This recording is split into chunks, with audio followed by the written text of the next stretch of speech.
Coming up on Tech News today, was Tay a sociopath or just a parrot? Is Google working on an Echo-like device? I think so. Why are robots and chatbots so commonly female? And do-it-yourself VR. Tech News today is next. This is Twit. Bandwidth for Tech News Today is provided by CacheFly at CACHEFLY.com.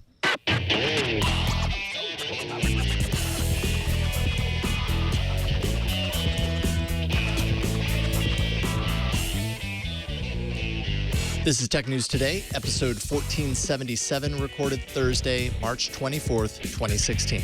This episode of Tech News Today is brought to you by the Ring Video Doorbell. With Ring, you can see and talk to anyone at your door from anywhere in the world using your smartphone. It's like caller ID for your home. Right now, get free expedited FedEx shipping when you go to ring.com/TNT. And by ZipRecruiter. Are you hiring? With ZipRecruiter.com, you can post to 100 plus job sites, including social networks, all with a single click. Screen, rate, and hire the right candidates fast. Try ZipRecruiter with a free 4-day trial now at ZipRecruiter.com/TNT. And by Igloo Software. Igloo is an intranet you'll actually like. It connects people with the information they need to do their best work. Try it for free at igloosoftware.com/twit or sign up for a live demo to see it in action. Hello and welcome to Tech News Today. This is the show where we talk about technology news with people. That's why it's called that. Yeah, that's why it's called Tech News Today, because we talk about tech news with people who love tech news. On today. Today. I am Megan Morrone. And I'm Jason Howell. Today on Tech News Today, we're talking with Erin Carson from Tech Republic. How's it going, Erin? It's great. Thanks so much for having me. Absolutely. It's always a pleasure to get you on the show here. We've got some pretty interesting stuff to talk about today. Very, very broad and all-encompassing. Why don't we dive right in with this, which I'm surprised this hasn't happened already. VentureBeat has the scoop that Google is working hard on bringing a live streaming video service to release to compete with Twitter's Periscope and Facebook Live. And rest in peace, Meerkat.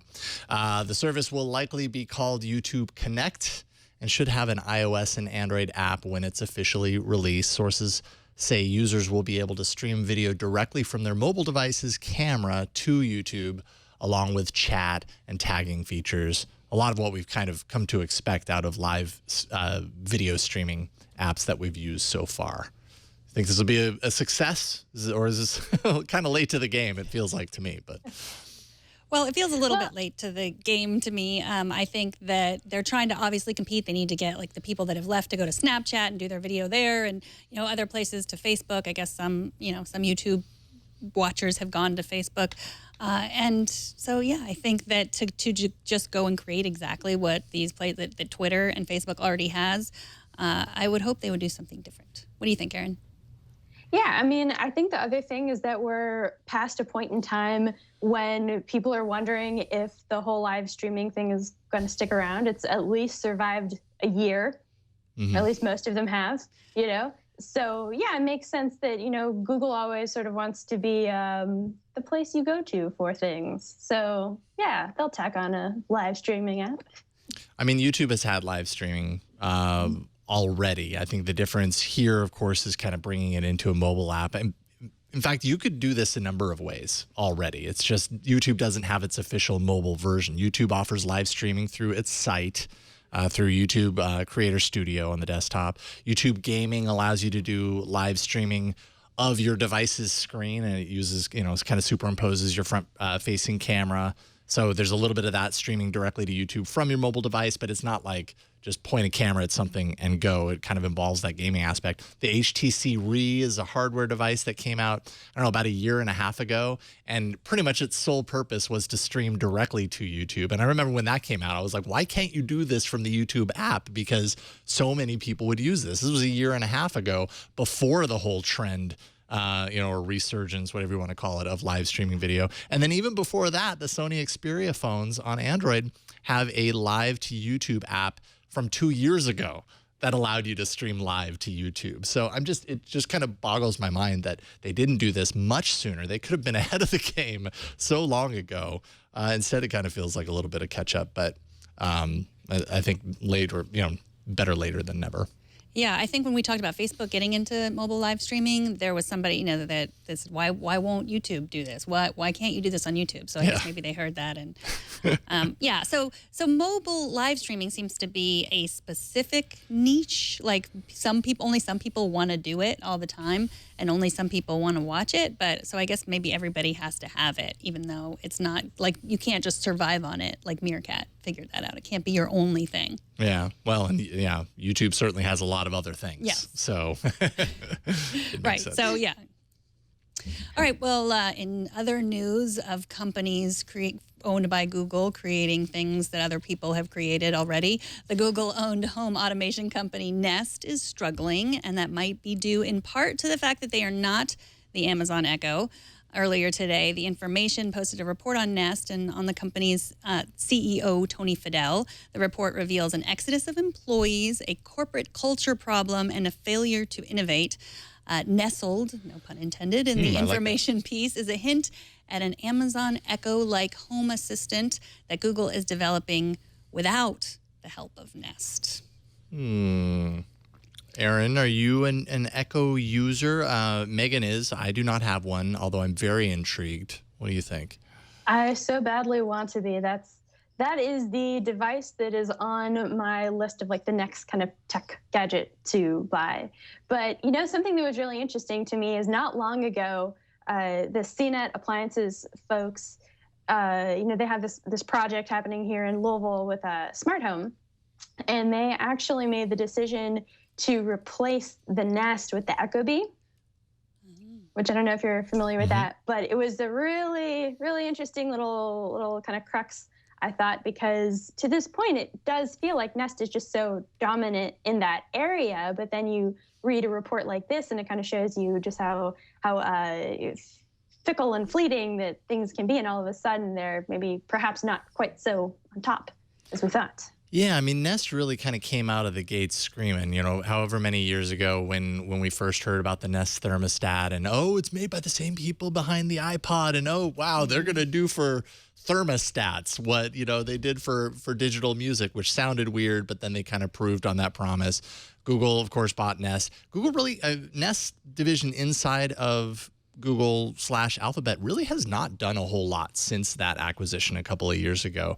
Pretty much all we've seen since then, for the most part, from a public release sort of sense, is the Nest Cam. And that's not even a new product designed within the Nest division at Alphabet. That was basically the Dropcam acquisition and kind of repurposed, took some of that IP and made something new. So it's kind of surprising because, man, I feel like it had so much potential. You really thought that once Google kind of took Nest into its nest, that it would, they would create some really interesting, crazy things together. Or, last year at Google I/O, they talked about Brillo, which is kind of the Internet of Things OS that Google has kind of gotten behind. So you kind of wondered, okay, well then they have Nest. Maybe there's going to be this like crazy move to Internet of Things within Google, and yet still we're kind of here wondering what's going on. We're not seeing anything. It had so much potential. Yeah, and it kind of speaks to the overall culture, this tendency toward iterating so quickly. And so you get this idea that if you are not seeing movement in some direction in a relatively quick manner, then it's like, oh man, something is really wrong and they're dying or something, Well, I think that's what Alphabet is saying, because you would hope, like you said, that, they got bought by Alphabet. They're going to, do something amazing now, or you get just swallowed up by this machine and there's all this bureaucracy or some forcing to innovate. I mean, that's what this report said. That they were really saying, like, you need to come out with this security system now, which I was a little frightened about. Like, if someone's going to come up with a home, like, internet connected security system, you would hope they would take the time to make sure that it's actually, as secure as it can be. I wonder how much time they've taken, though, at this point. Like, you have to have an end game, right? Like, any time a product, and security, I completely agree, by the way. Don't rush a security product to market, because I'm sure that happens a lot, and the user ends up running, kind of shouldering the risk of that. But you have to have an end game. I wonder how long they've been working on this. It could, what we're realizing from Nest as a division is they're not releasing things. And, as a result especially of the exodus of people, I think like 50 people have left, over the course of the last year or something like that. I mean, that's a lot of people. That spells kind of bad. That's a bad sign for that division inside. As for the Amazon Echo kind of competitor, ever since Echo has kind of been doing so well and Google Now is an interesting product, I've just kind of continually wondered why Google hasn't done this yet either. Like, it makes perfect sense. I know Google's kind of stance on this is, well, you don't need that because you've got your phone in your pocket and it's got Google Now and it does these things. But obviously there is a need, there is a desire to have an internet appliance that you can just talk to. Yeah, absolutely. It's not just all about thermostats anymore. That's right. I don't know. I'd buy it. So first, Nintendo came for your mobile device, and now Sony is doing the same. Sony has announced that its new company called Forward Works, which is based in Tokyo, will focus on game development for mobile devices on iOS and Android. The new company will release full-fledged games based on PlayStation IP and recognizable character brands, all that kind of stuff. And all those years of game development expertise from its consoles will kind of go into the game development here as well. It should be noted that this is not PlayStation or Sony's PlayStation's first foray into mobile. They had PlayStation Mobile as an effort that was actually shut down last year, kind of deemed a failure. They were bringing some PS1 games to Sony Xperia devices and trying to kind of bridge, create a bridge between indie games and the PlayStation Vita handheld, but it just kind of didn't work. So trying another stab at it. Are you a gamer, Erin? Is this the kind of thing that gets you excited? I like mobile games more so than other things. I actually kind of grew up without video games, and so never made the jump to like getting a console, right, which is a terrible thing because I cover virtual reality. But I do think that it kind of speaks to the idea that, I was just looking at something from DigiCapital that was projecting that, the revenue forecast for mobile games by 2018 is like $45 billion. That's really difficult to ignore. Yeah. And even if you're not someone who is sort of sitting on the fence as to whether they want to buy a gaming console, you probably have a smartphone and you probably are going to download something, whether it's Angry Birds or Stack or, Monument Valley or something like that. So it's definitely not a bad area to try and kind of create a footprint in. Yeah, especially if they're taking a lot of that kind of IP and those characters and stuff and roping it in. Nintendo is doing this, yes, but they're doing it on kind of in a different kind of way. Nintendo seems to be kind of making committing themselves to making mobile experiences that are kind of an attachment to their console. And this would be an effort to actually make games that stand on their own, but recognizable brands essentially within the PlayStation universe. It's starting in Japan and Asia. They didn't really expand on whether it would move beyond Japan or Asia if it was a success, but I have a hard time thinking that if it was successful, they wouldn't do that. Because like you say, Erin, like mobile gaming, it's so ripe for the picking as far as making money. It's a lost opportunity if you don't get in on it. So, Erin, I know you cover VR, like you said. Do you see in the big companies, are they making a similar push in VR as they are in mobile games?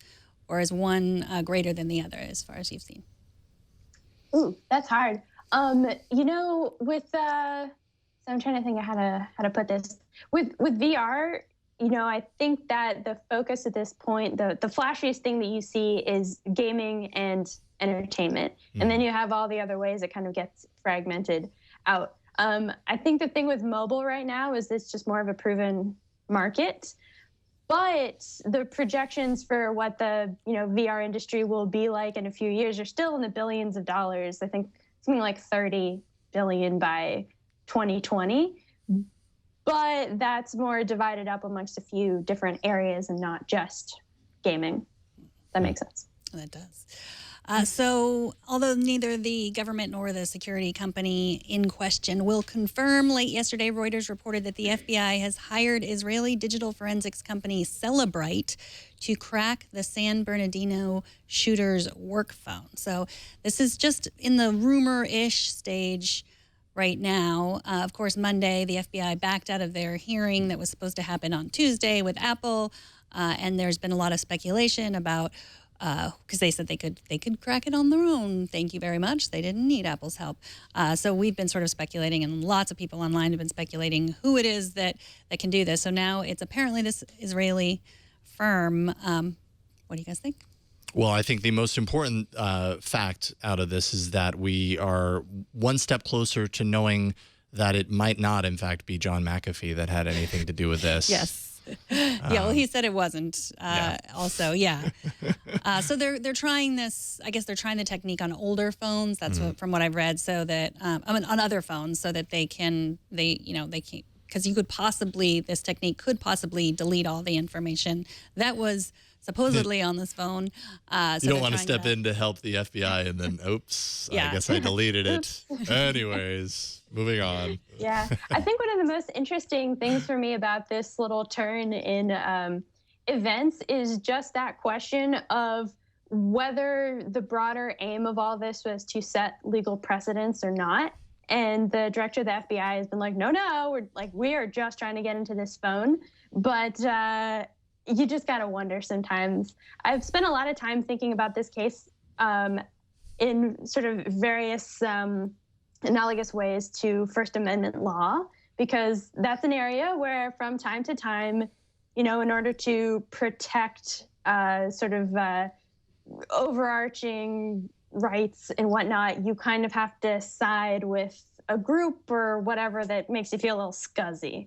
Mm-hmm. And I think that there's definitely some play in there, but you also know that a lot of the time, some of the cases that make it far up the chain are set up for the sake of establishing precedent. So yeah, they say definitely not, but I'm super curious. And it's dangerous to kind of venture forth into territory where you aren't more than likely assured that you have a good chance of setting the precedent that you actually want. Mm-hmm. So regardless of whether this kind of makes it to that point, I think, this isn't the last time you see this sort of thing. I think at some point it comes up again, maybe organically, maybe not.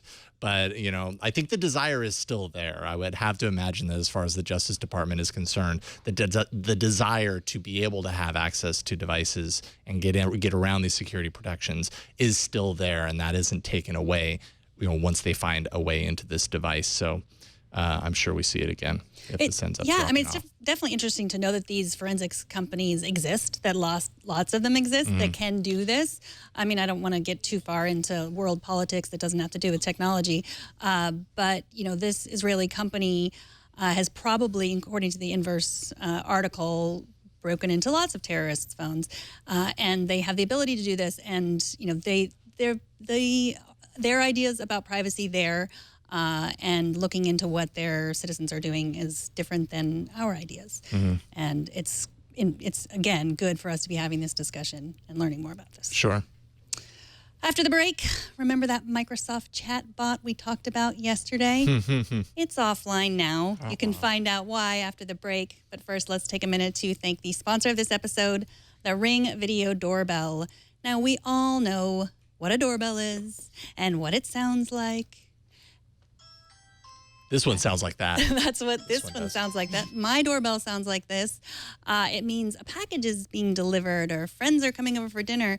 It also could possibly be the sound of someone planning to rob you. Over 95% of home break-ins happen during the day, and burglars almost always start by ringing your doorbell to see if someone is home before they pillage all your possessions. With the Ring Video Doorbell, you can see and talk to anyone at your door from anywhere in the world using your smartphone. Ring's advanced motion detection alerts you even if someone doesn't ring the doorbell. With Ring Video Doorbell, you can talk to delivery people and you can keep an eye on your package. If someone tries to mess with it, you get an instant alert and an HD video of the whole scene. It's like having a neighbor keep an eye on your home 24/7. I love my Ring Video Doorbell. I just reinstalled it last night. I had to charge the battery. That's the way I use it, with the rechargeable battery, which is so easy. You just put it on your charger, let it charge. It takes like 4 to 6 hours, depending on your charging system, and then you just hook it back up. It's got a little screwdriver with in case you were wondering, like, what if someone just takes it? They can't, because it has these specific little screws and a very Proprietary. Proprietary. That's There's the a word I'm looking for. Ring also has a new doorbell that's $249. That starts shipping late April. And you can get that one too if that one floats your boat more than the one that's currently out there. Put your mind at ease and protect your home with the video doorbell. Time Magazine and USA Today named one of their top 10 gadgets. Go to ring.com/TNT for free expedited FedEx shipping. That's ring.com/TNT. With Ring, you are always home. All right, so excuse me. My voice is cracking like a 19-year-old. We spoke at length on the show about Microsoft's 19-year-old American Girl AI bot, Tay, and no doubt we already saw some early red flags in some of her responses to queries on Twitter. Well, today, Microsoft has pulled Tay offline after she was influenced to parrot hate speech, tweeted out support for some pretty vile things, to say the least. Joining us to talk about the deactivation of Tay is Alex Kantrowitz from BuzzFeed. How's it going, Alex? It's going well. Thanks for having me on. It's great to have you here. Thanks for joining us. So first things first, I know that you had some conversations with Tay early on. How civilized was she with you? I mean, pretty civilized. I wasn't asking her to make any comments about the Holocaust or to advocate for genocide. So I think that I managed to avoid what she's been up to lately until she was shut down. So you were part of a closed beta that was part of the testing that Microsoft did, correct? That's right. Me and two other reporters at BuzzFeed, and then my little brother, who's 18 years old. We're all in on it. So. And your little brother, I'm assuming, also approached it from a civilized standpoint as opposed to the rest of the internet, apparently. Yeah, it was funny. The first thing that I heard from him was a message saying, "It's hitting on me," and because he told it good night and it said, "I love you," and I think that he was surprised by that, and I thought it was kind of interesting. We've reported on Facebook's disinterest in taking positions in the past. I asked Facebook, would you kill baby Hitler? And it said, I don't really have anything to say about that. I asked Tay, would you kill baby Hitler? And Tay said, of course. So we knew it took stances. Obviously, I thought it would have more personality than M. It does have more personality than M. Turns out it's a lot more and not necessarily a good one. Yeah, unexpected personality. So Microsoft blames a, quote, coordinated effort, let's say, by internet citizens to kind of turn Tay into an abusive tool. I mean, I don't know. Like, we all know the internet. The internet can go in any different direction. And can the internet even be trusted with something like a tool like Tay? What do you think? Well, clearly not. Look what happened. I know.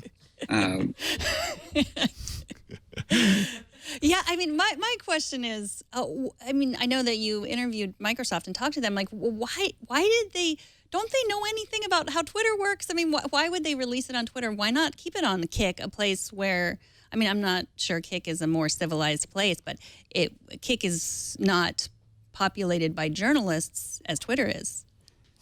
Yeah, I thought about it too. And then I basically came to the conclusion that whether they released it on Twitter or whether they released it on Kick, it didn't really matter.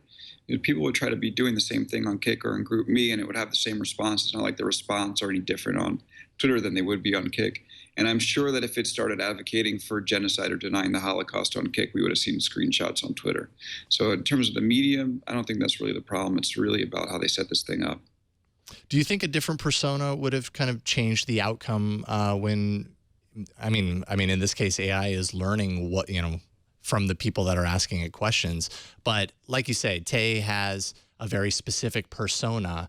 Could a change in kind of persona or age or anything like that have prevented this? Or it's pretty much just that Microsoft needs to build in protections against certain topics? What do you think? I think there's a very important point that I need to make before I sign off here. And we just published a new story on it. And this really wasn't a situation of Tay becoming sentiently evil and, spouting out of nowhere that Hitler did nothing wrong. It was largely tricked into saying these things by trolls who understood that it would repeat anything they say. So let me run you through one example. So one user tells Tay, repeat after me.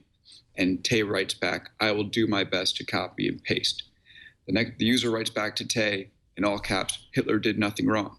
And then Tay writes back to this user, Hitler did nothing wrong, in all caps. That's how this thing has happened. All the most egregious examples of Tay, denying the Holocaust, and well, actually, maybe not that one, but saying, using vile, slanderous words is actually almost always cases of Tay just repeating back word for word what people have asked it to tell them. So I think that it's not as dangerous as a lot of people have made it out to be. It's not like AI.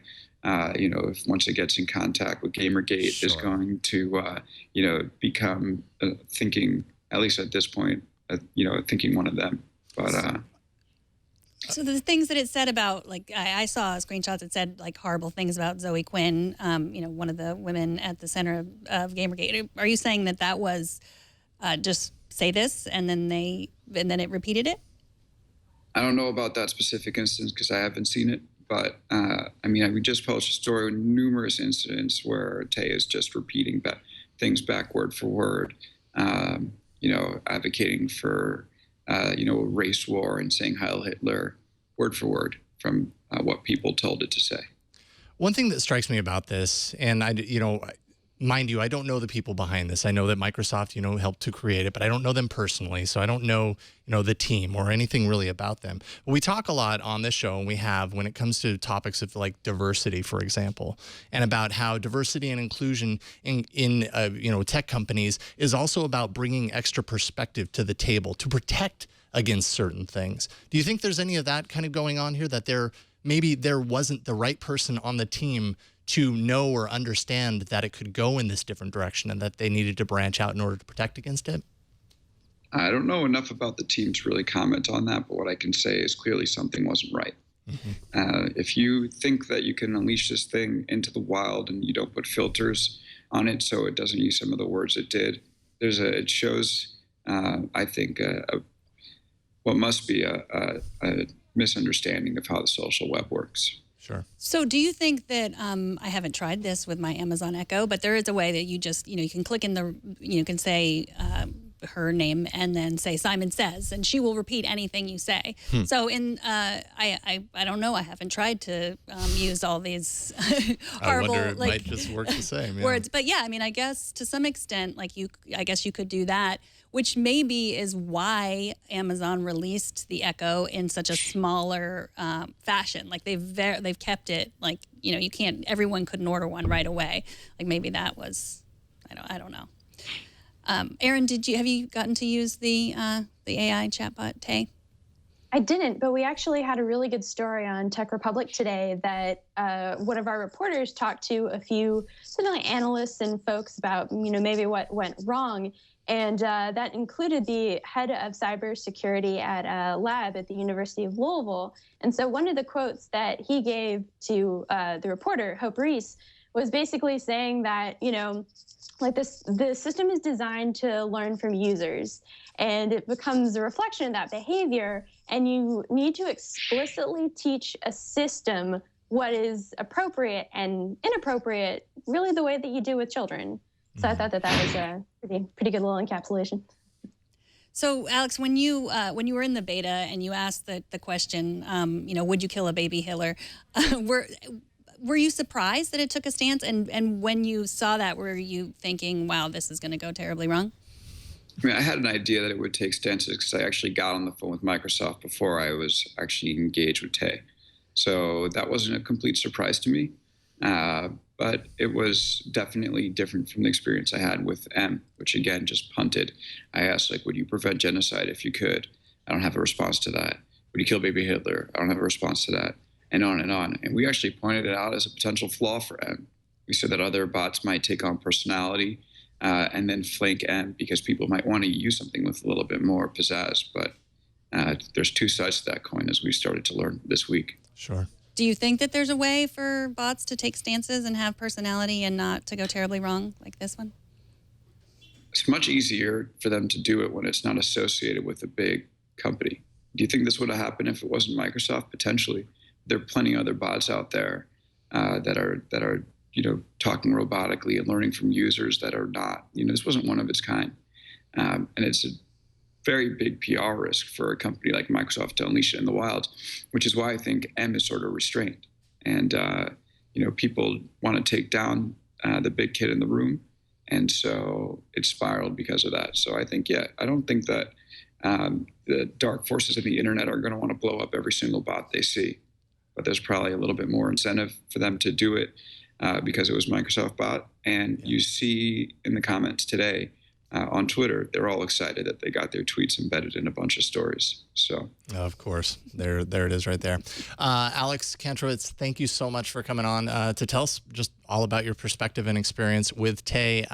Where can people kind of follow all of your work online, social, that kind of stuff?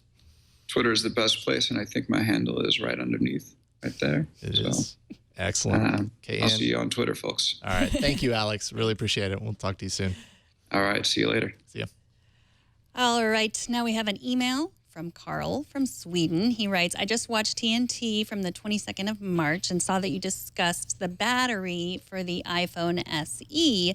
According to Apple, the new iPhone SE has better battery usage than for the iPhone 6S for internet use. According to Wall Street Journal as well, they just posted kind of their review of the iPhone SE and said that the iPhone SE lasted 10 hours with the screen on versus the 6S and 5S lasting 8 hours. And the Samsung Galaxy S7 lasted 7 hours. Now, also kind of keeping in mind there's less pixels that are being pushed around, less contrast on the display. So there are probably other reasons for that. But yeah, that's a good sign for the kind of the smaller form factor phones. I'm just so used to in the Android world, a smaller device meaning worse battery life, But Apple does a lot of proprietary stuff underneath, and I guess they all kind of do. But Apple does a lot of things right. So yeah, between the 6 and the 6 Plus, the Plus has more battery life. But right, yeah. Any thoughts on the new smaller iPhone, Erin?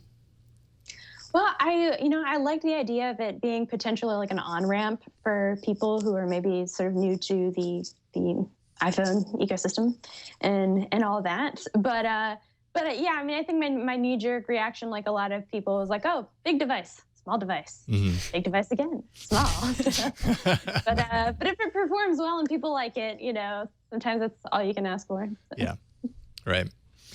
Coming up, we're going to take a look at an incredibly expressive robot. It's kind of weird watching this robot talk. But first, let's take a minute to thank the sponsor of this episode. That is ZipRecruiter. Perfect for anyone who's looking to hire. If you're hiring, maybe you're not sure where exactly to look on the internet. I mean, there's a million different places to find the best candidates. If you're a business owner, I mean, you know that your company is only as good as the people that you hire that represent you. Posting jobs in one single place just is not enough to find all of the quality candidates, to kind of tap into that vein to find them. Short staffing just makes things more complicated because you don't have a whole lot of time to post to all of those different places.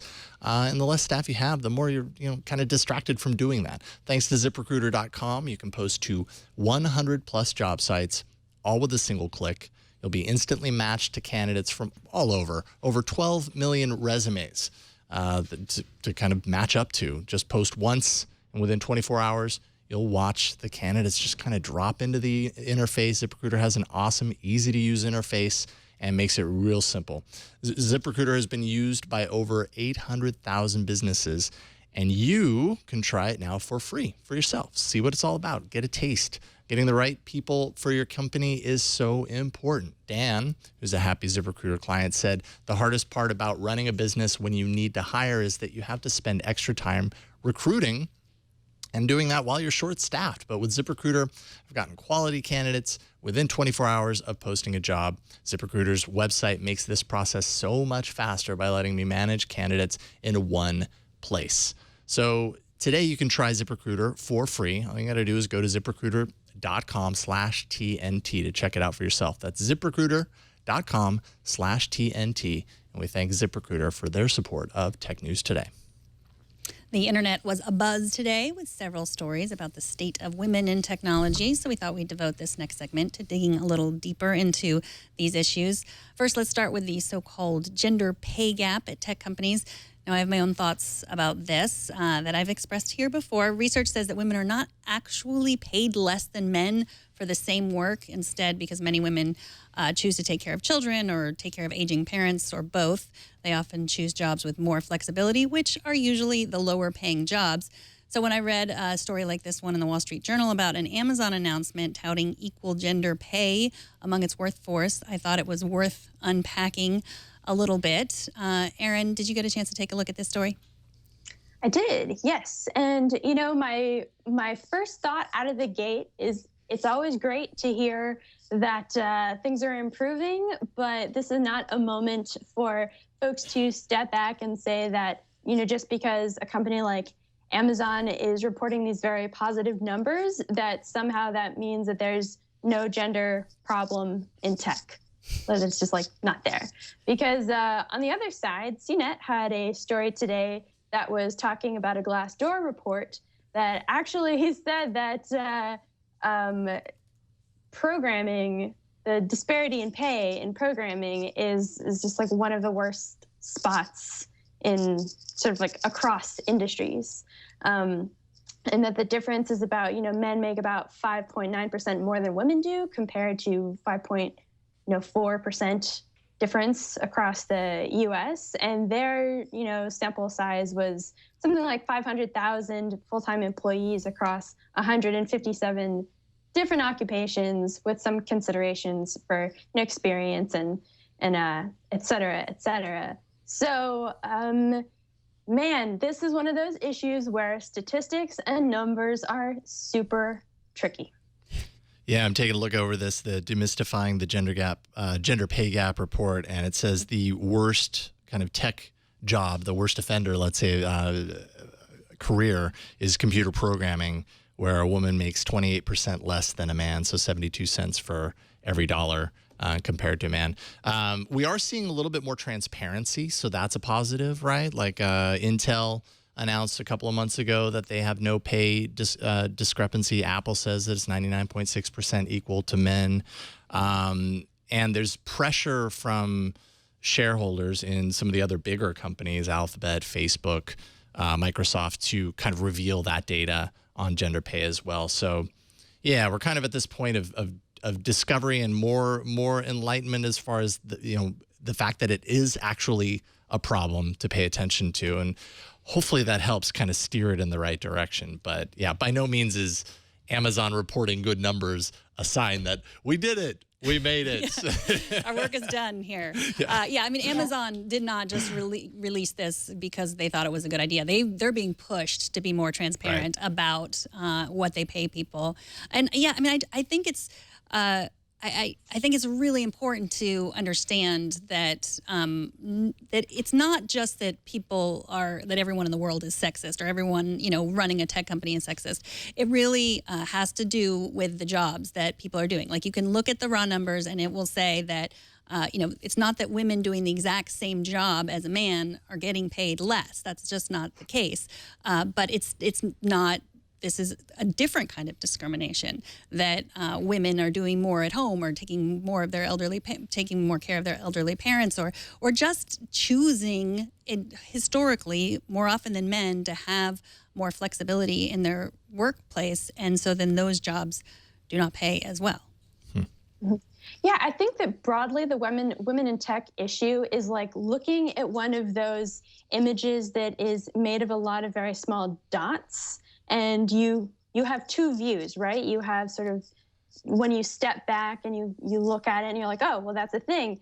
But it's also made of all these individual pieces. So you can't say like, hey, as long as we can kind of get these statistics up to par, we're good, and it's gone and there's no problem, or attribute, this is the one cause of this problem. It's it's kind of a complicated thing to communicate to people about a lot of different factors that contribute to the current situation. Mm-hmm. Yeah, I mean, over time and over different parts of people's lives and different situations, and it's a spider web. Yeah, it's called. I mean, Chumley, who's in our chat room, said, like, if I were working at a job 5 years, I wouldn't want anyone to come in, off the street and get paid the same as I was getting paid. And so that makes me think about women who take time off when they have children or to take care of parents, and And so those women are not going to get paid the same amount if they take the time off. But then what we need to look at then is like, what are these companies, and especially I'm like talking about Silicon Valley companies and, startups, they don't have the culture that is compatible to people who need to take care of their parents or need to take care of their children. And so that's where the problem, that's where we could work harder on than, just not saying like, hey, every woman should be paid the same as every man. And, that's not exactly what we're saying here. So maybe a little. Yeah, and you kind of have to look at that factor of like, so why is it in society that typically the burdens of taking care of the family, for example, falls to the woman? Mm-hmm. And is this something that we want to continue doing? Maybe it should be shared, which is, I think, a good argument for parental leave across the board that, yeah, dads should be able to spend time with their young children as well. It's, it's kind of a whole thing. Yeah. I will say I worked for CNET for years. CNET was very good as far as that was concerned when we had our first kid. So bravo to CNET. For kind of like equal-ish time, I think, for both men and women. And in terms of Amazon's workplace problems, like I think they have a lot of, I don't think that, we've heard about how they treat both male and female employees and, white-collar employees as up to the executive level. And it's not so great for them across the board either. So maybe they're making improvements in some ways and not necessarily in others. Yes. Well, it's interesting how quickly this turns into a PR issue, kind of like we were talking a little bit earlier that, what's tied to the transparency and to the sort of broader issue is that even if like companies are not motivated intrinsically to correct some type of a problem, they're getting to the point where like, well, they really have to, or they just look bad. Right. Mm-hmm. Yeah, PR is kind of a big deal on the internet right now. We keep talking about these stories every day where we realize this, and actually Microsoft keeps coming up in that discussion. Just a little theme there. Okay, transitioning on, I don't know the good segue here, but Yoga Smoga, which is an activewear brand, just invested in Wear Safe Labs to eventually drop a panic button device into its yoga pants. It connects to the device that you happen to have. You have a phone or whatever in your pocket via Bluetooth with the Wear Safe app that has your emergency contacts. If you have to push the button, let's say you're out for a jog or whatever, and you find yourself in an emergency situation, you push the button, a text, an email, and a notification sent through the app to your friends and family members that you've selected. They can see where you happen to be using GPS. There's an option to dial 911 and get that kind of going. The device actually is always recording 60 seconds of audio prior to the point that the button is pressed. So basically, that 60 seconds, which would in turn be kind of the incident in full, let's say, would be broadcast back to the people that you selected, and then it's live from that point on so that you still can be in contact, and the device vibrates when it knows that help is on the way. I think this is fascinating. I think this is super helpful. It's a $39 device. It has a $5 a month service for the servicey stuff that it's doing. I'm talking about. I don't know. What do you guys think? I love it so much when tech uses its powers to do good and make people healthy and safe, et cetera, et cetera. This kind of reminded me, we had a story on Tech Republic maybe like a year or so ago that one of my colleagues, Lindsay Gilpin, did that talked about this service called KiteString that lets you basically set up like a check-in point. So if I know that it takes me 45 minutes to walk home, around that time I have to check in with the app. And if I don't, under certain circumstances, it notifies an emergency contact. So I love the idea of creating like these different, resources and sort of avenues to keep people safe. It's also so tragic that we have to. Yeah.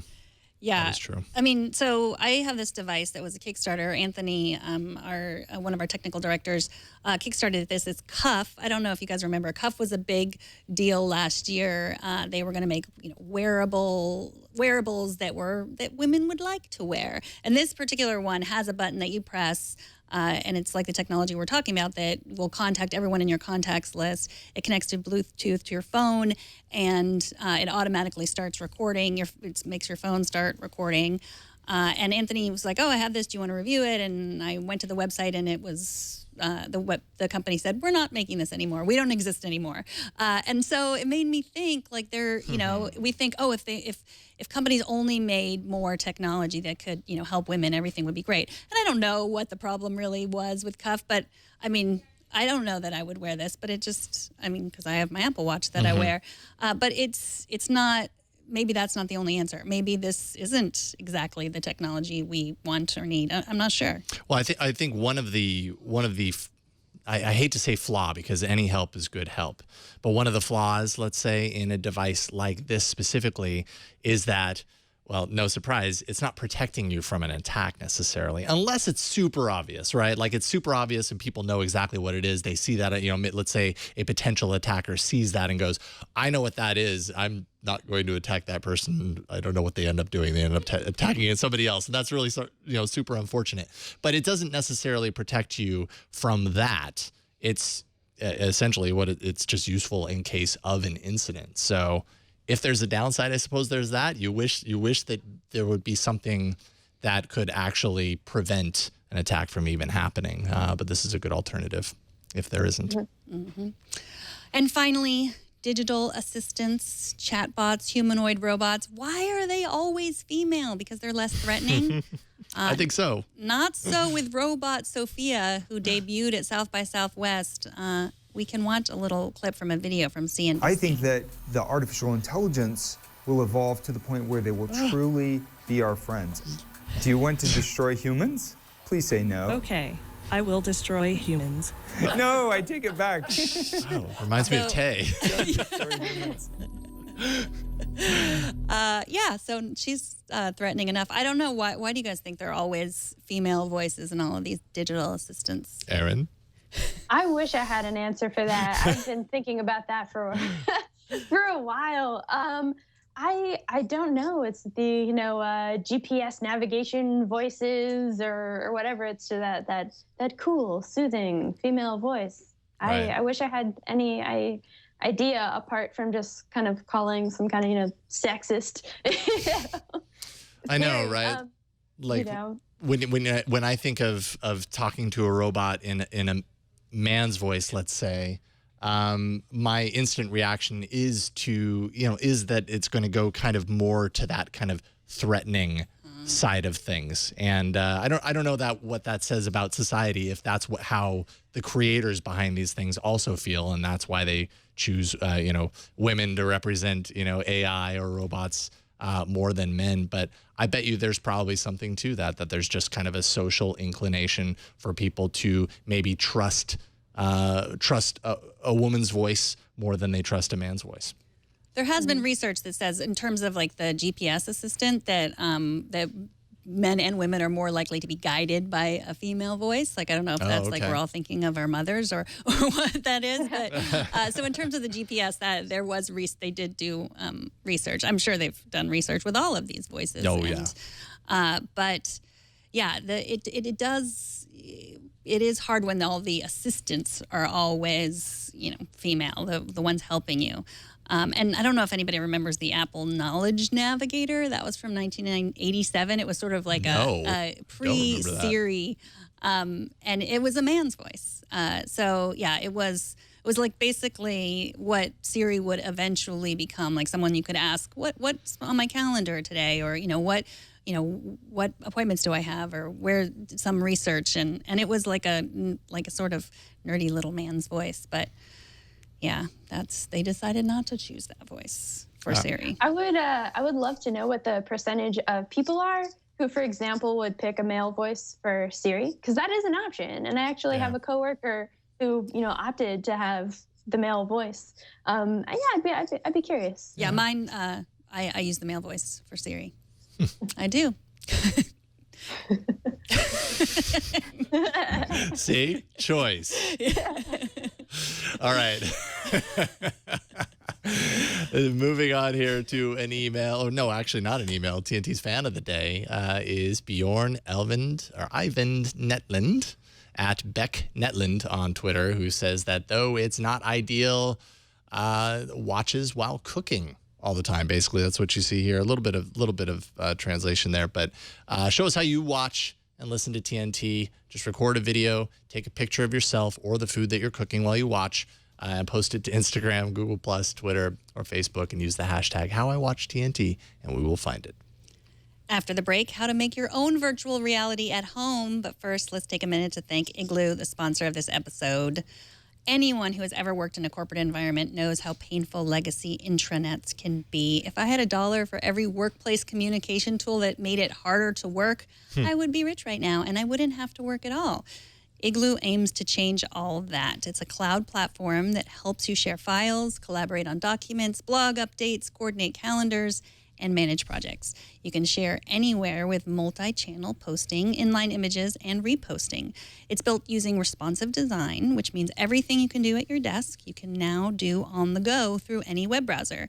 And anyone can add content, based on their permissions, of course, with drag and drop widgets and a WYSIWYG editor. Igloo also offers a variety of access, authentication, and identity services to ensure that only authorized users have access in private clouds over SSL and with 256-bit encryption.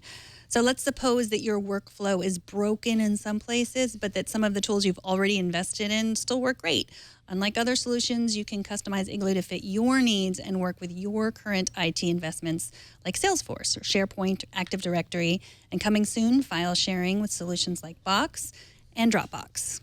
It's great for growing companies and large enterprises looking to refresh their communication strategy. It's used by government agencies and companies like Hulu, Inventive Health, Aetna, American Family Insurance, and Ipswich. Try it free at igloosoftware.com/twit or sign up for a live demo to see it in action. And when you sign up through our link, you can get your own Igloo for up to 10 people, absolutely free for as long as you want. That's igloosoftware.com/TWIT, and we thank them for their support. And finally tonight, Erin, you are a VR expert. What do you think about the prices of the current VR options that are available to order coming soon? We've heard, since we talked to you last, there's been a lot of pricing information coming out. What do you think about the general pricing for VR solutions? Steep, but I am fairly confident that they will come down eventually. What always kind of gets me, and I'm sort of happy for the people that can do this, but you see on Twitter folks that bought like the Rift and the Vive, which both ended up being, $100 or $200 more expensive than anyone was hoping or wanting. When people get the both of those, I'm like, hats off to you. But moments of pain, but I think in the future it'll be more accessible to a greater number of people. Well, if you can't afford VR, you could do like this father named Newman Chan did. Let's take a look at his homemade VR solution for his child. That works. That works basically for... So you'll have to check out this link if you're listening to the show. He's shaking his daughter on a little bike in front of the TV, and she's wearing a helmet, and it's awesome. Yeah, no, the video playing on the big screen TV about 2 inches in front of her face is first-person POV perspective of someone riding down a big bumpy hill on a mountain bike. She's being held up in one of her kid bikes, and her father is kind of throwing her around, timed and synced up with the turns that are happening in it. He kind of got to watch to understand it, but it's pretty awesome. I would totally do this with my kids for like a minute before my arms got tired. That's a ride. It reminds me, there was a Flight of the Conchords episode I remember where I think that they were trying to make a camera phone, and so they just taped a camera to a phone. Hey, you work with what you got. You work with what you got. Resourceful. I mean, seriously, I've been to theme parks where basically this is what you did. At Disneyland, they have. I mean, I know that Disneyland now has a new Star Wars kind of world thing going on, but when I went there a year and a half ago, they had the thing where you go into the room and you have this whole space battle. That's basically all it is. It's a huge TV screen, and then you're sitting in a moving, albeit slightly and sometimes jarringly, seat that just flings you around. So the effect is the same. It's just, in this case, your dad's standing there shaking you in your chair. Yeah. I don't know if she got DIY. motion sickness. Yeah, exactly. At its best. Like I said, you do what you got. Exactly. Well, Erin, thank you so much for joining us. Is there anything else that you have up at Tech Republic that you think people should know about? I'm just working on another fleet of VR stories. Tomorrow I'm going to have an updated glossary of VR terms. So if this is still an area for you that's new and you really just kind of want to know what the heck people are even referring to, that'll be a good resource. And then, in the coming week, I've got a couple other sort of business-oriented case studies about how companies are using virtual reality for things like recruiting and onboarding, and also in architecture. So, yeah. Great. Architecture, that sounds like a perfect application, actually. Well, it's pretty cool. Yeah. Erin is at techrepublic.com and at Erin Carson on Twitter. Thanks so much for coming on. Thank you, Erin. Thanks so much for having me. All right, we'll talk to you soon. So Megan, I'm sorry. I'm out starting tomorrow. What? I'm out. That's it. Peace out.